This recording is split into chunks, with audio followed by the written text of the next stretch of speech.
Hey, welcome back everyone. I think most people by now have probably heard of the book of Revelation in some regards. This is stories about the end times and predictions about the end times, but not many people have talked about this as a historical document. Now here to talk with us about this is Tim Mahoney. He's the executive producer of these 7 churches of Revelation, Times of Fire. And they actually went to these different churches, the 7 churches of the book of Revelations, and investigated it as an archaeological process, talking about how it relates to today. Hey, Tim Mahoney, thanks for being on Crossroads. Well, it's good to be on here, Josh. Thanks for having me. Yeah, well, you did a really interesting investigative documentary looking into the history of something that, I think everybody's heard about whether you're Christian or not, which is the book of Revelations and the end times. And you really look into it as a historical record, though. And I'm interested, I want to kind of start with this because now you dig, of course, into this vision of St. John. And, of course, that's his revelation, and he sends these letters to the 7 churches. What was the story? How did this actually take place historically? Well, historically, what happened was that the disciples, after Christ leaves, the disciples go out and start telling everybody about what they saw, what had happened. And, as they went out to different locations, many of them actually their lives were taken. And I believe that John was one of the last of the disciples, and he was imprisoned on the island of Patmos. I think that, the idea that there was this potential savior of the world or this king that would cause a political change in the world of the Roman Empire was threatening. And so they put John on the island of Patmos, and that is the beginning of this big event that happens in his own life, where he has this vision and this revelation that comes to him, where Christ comes and speaks to him and tells him what the future will be like. And that's sort of the impetus of the whole book of Revelation then. And for the last 2,000 years, people have been fascinated by this book.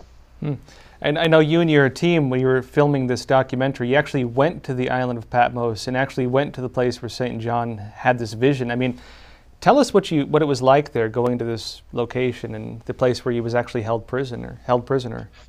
Well, first of all, it's beautiful. As you can tell, when people see this film, these locations are spectacularly beautiful. The Mediterranean Sea and the hillsides. And much of it, in some ways, is unchanged.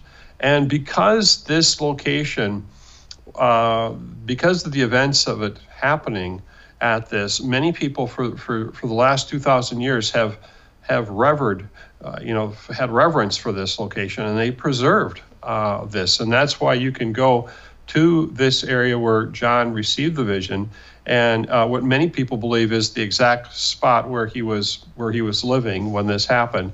And you can enter into that cave, and that's what this film is going to be doing. The film is the 7 churches of Revelation, Times of Fire, and it looks at it's an investigation, as you know, and as an investigative reporter, it does a good job of taking you. You need to go to where the event happened, right? Whether it's the crime scene or the biblical event, you need to find out where that is, go there, examine it, and then look at what other evidences are related to that could be connected to this. And that's what Christoph Hanover, who's actually the filmmaker, I'm the executive producer.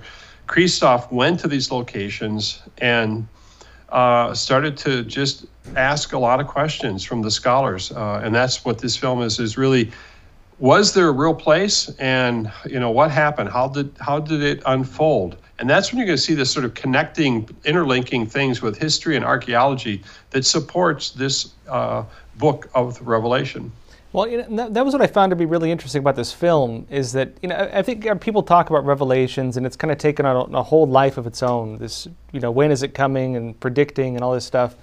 But not many people look at it as a historical document and mentioning places that really exist and still exist that you could actually physically go to and visit including the buildings that are still present and the ruins of the buildings that are still present, and ancient books that you could still find at these locations in libraries. And your team went to these places, which I found it really fascinating from that perspective.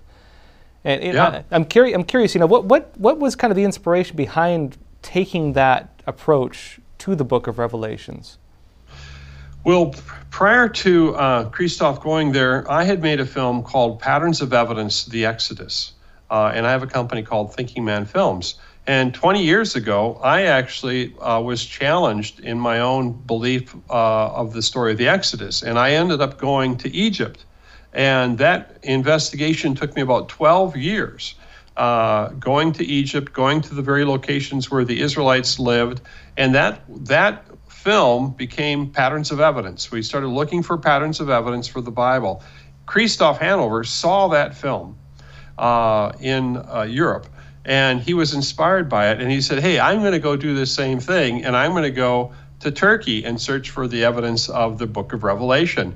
And then after he made the film, he contacted me and said, hey, you're like my filmmaking big brother, and that's how we got this together. And that's when I suggested that we take what he had done and turned it into a feature film. So this is the first part of the investigation that you've seen, the first four churches, or first three churches. We cover the island of Patmos, the church of Ephesus, Smyrna, and Pergamum is what we're investigating in this first feature film. Yeah, so of course it's in the title, these 7 churches of Revelations, and these are actual churches.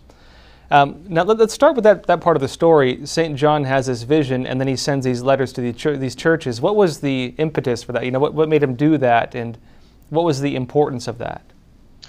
Well, Christ wanted the churches to know, he was basically giving them a report card.